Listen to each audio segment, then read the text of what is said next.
The Nepal Mystery. Nepal, the land of Everest, temples, and timeless beauty.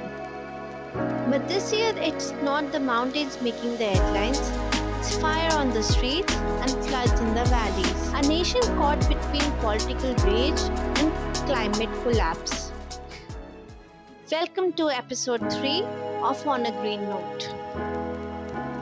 It began with one decision, a sudden ban on Facebook, YouTube, WhatsApp, and 23 other platforms. Overnight, millions of young Nepalis were cut off from the world. The government said compliance, the people heard censorship.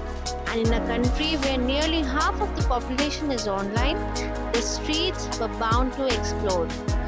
Gen Z rose with one cry: stop corruption, not social media. But the protest was much more.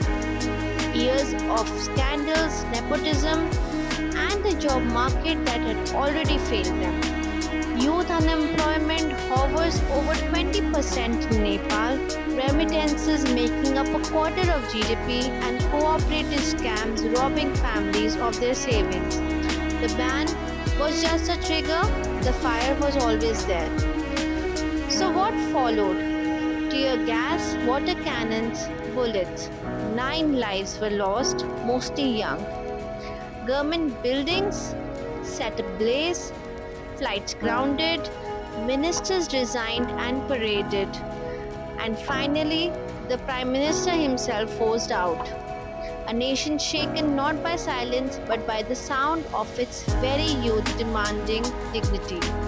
And as the capital burned, the mountains wept. In May, glacial lakes burst, unleashing avalanches. In July, monsoon floods swept away Nepal's friendship bridge, the vital trade link with China.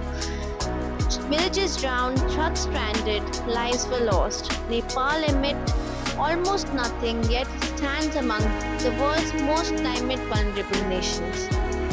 Two crises, one political, one environmental, but at the heart the same truth: trust.